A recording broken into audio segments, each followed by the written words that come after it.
بسم اللہ الرحمن الرحیم۔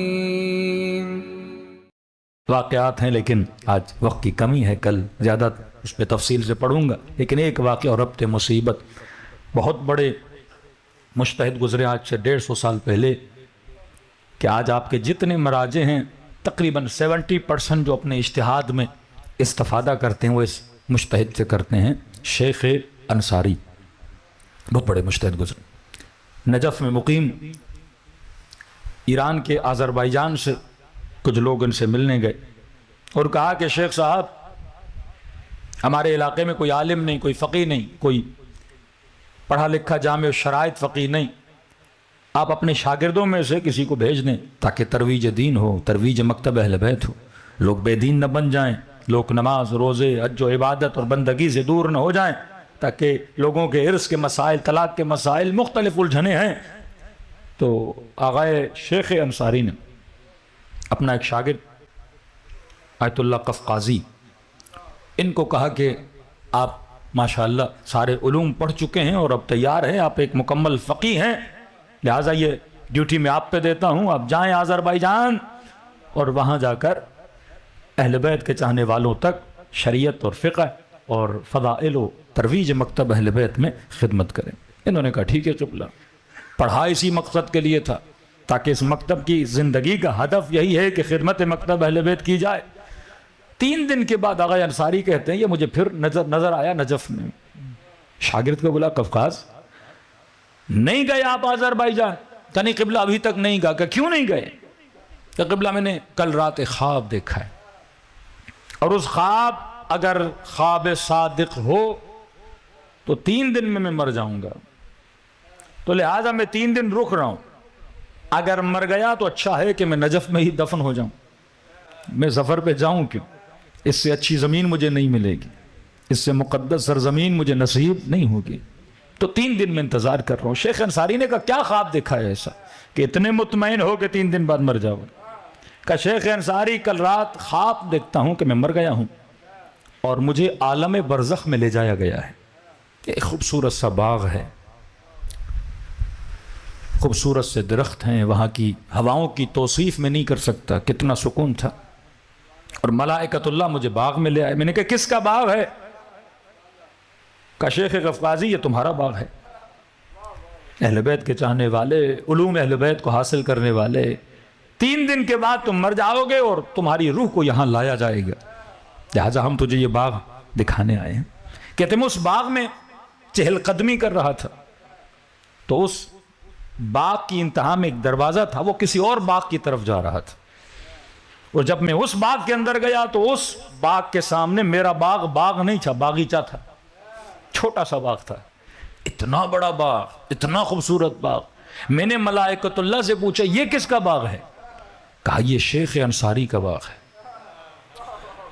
میں نے کہا الحق، یہ باغ ان کو ملنا چاہیے، اتنا بڑا عالم، اتنا بڑا صاحب تقوی، اتنا بڑا عابد، اتنا بڑا زاہد، ان کا حق ہے کہ اللہ اتنا بڑا باغ ان کو دے گا، اتنا خوبصورت باغ، اور اس کے باغ کے سامنے میرا باغ چھوٹا سا باغیچہ تھا۔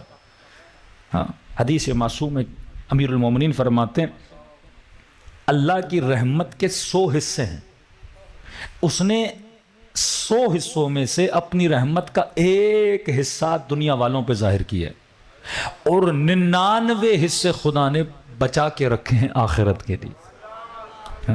اب خدا کی رحمانیت کو یہاں دیکھو، پھر جو اجر خدا انسان کو برزخ و قیامت و جنت میں دے گا، تبھی فرمایا ایک جھلک خدا نہ انسان آخرت کی دیکھ لے تو دنیا کی زینتوں سے کیا کر لے، اپنے منہ کو موڑ لے۔ کہ اتنا بڑا باغ، الحق یہ شیخ انصاری کو ملنا چاہیے۔ کہتے جب اس باغ میں چہل قدمی کر رہا تھا تو ایک اور دروازہ اس باغ سے نکل رہا تھا، ایک تیسرا باغ تھا۔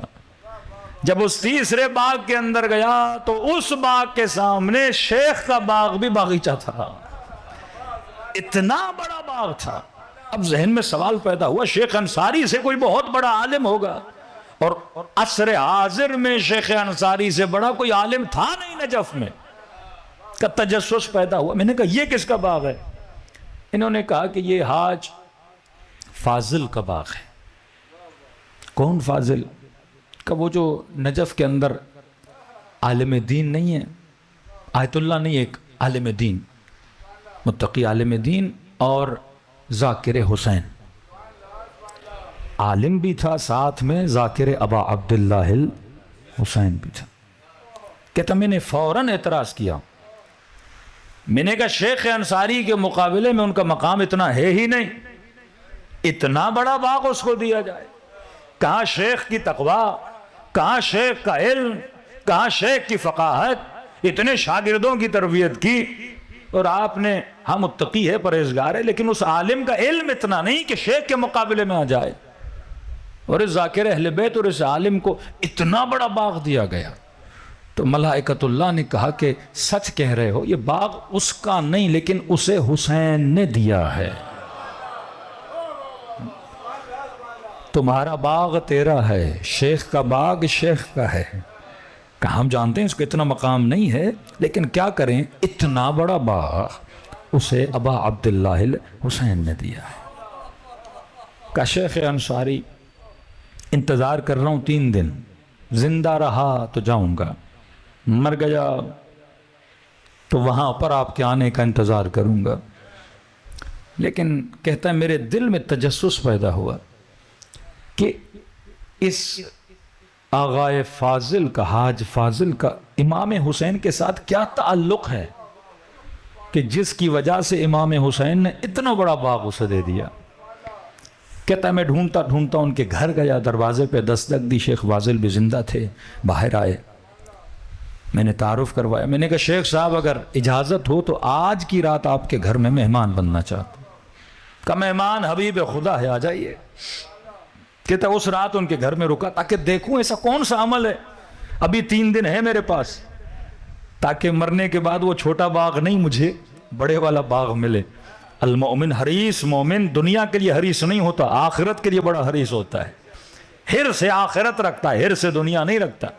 کہتا میں نے دیکھا انہوں نے سفرہ لگایا، شام کا کھانا کھایا، رات کا کھانا کھایا، چائے پلائی، باتیں کی، نماز اس نے پڑھی، میں دیکھتا رہا، لیکن دیکھا بالکل اعمال عام انجام دے رہا ہے، کوئی ایسا نہیں کہ خاص تسبیح پڑھ رہے ہوں، کوئی خاص عمل کر رہے ہوں۔ کہ رات کو سو گئے، میں وقت سحر اٹھا، کل میں نے سحر کی بات کی تھی، وقت سحر اٹھا، میں انتظار کرتا رہا دیکھوں یہ کون سا عمل کرتا ہے، کیا کرتا ہے۔ کہ تبھی نماز صبح میں 2 گھنٹے تھے، میں اس سے پہلے جاگا رہا کہ دیکھوں یہ شیخ حاج فاضل صاحب جب اٹھتے ہیں تو یہ کرتے کیا ہیں۔ کہتا میں نے دیکھا 2 گھنٹے اذان صبح میں تھے، یہ اٹھے، اور جیسے اٹھے اور اپنے بستر پہ بیٹھے تو انہوں نے فوراً کہا السلام علیکہ یا ابا عبداللہ۔ کہا یہ کہنا تھا اور انہوں نے رونا شروع کیا۔ کہتا اس کے رونے کی آوازیں اس کے کمرے سے میرے کانوں تک آ رہی تھی۔ اب میں نے دیکھا یہ اٹھا، وضو کرنے کے لیے گیا، جب وضو بھی کر رہا تھا تو روئے رہا تھا، مصلی پہ آیا، اقامت دی، اذان دی، تب بھی رو رہا تھا، نماز شب پڑھی تب بھی رو رہا تھا۔ کہتا میں سمجھ گیا حسین نے اسے باغ کیوں دیا، کیونکہ یہ دن رات حسین کے لیے تڑپتا ہے، یہ آتش، یہ تڑپ اگر آپ کے دل میں امام حسین کے لیے ہے۔ مولا بھی تو دیکھتے ہیں نا، وقت نہیں لیکن زیارت ناہیہ پڑھیے، امام زمانہ اپنی تڑپ بتاتے ہیں، فرماتے ہیں میرے جد حسین بدر الدہور، آپ کے درمیان اور مجھ مہدی کے درمیان زمانوں نے بڑا فاصلہ ڈالا، میں نہیں تھا کربلا میں کہ آپ کا دفاع کرتا۔ امام زمانہ فرماتے ہیں میں نہیں تھا میرے جد کہ آپ کے دفاع کے لیے اپنی تلوار کو بلند کرتا، لیکن میں اس فاصلے کو اس گریے سے مٹانا چاہتا ہوں کہ بدل الدموع دما، دن رات صباحاً و مساءً میں آپ کی مصیبت پہ گریا کرتے، امام زمانہ فرماتے گریا کرتا ہوں، اور فرماتے جب میرے آنسو خشک ہو جاتے ہیں تو میں آنسوؤں کی جگہ پہ آپ پہ خون روتا ہوں۔ یہ تڑپ اگر انسان کے دل میں ہو تو یقیناً ابا عبداللہ الحسین اس کا ہاتھ دنیا میں بھی تھامتے ہیں، اس کا ہاتھ آخرت میں بھی تھامتے ہیں۔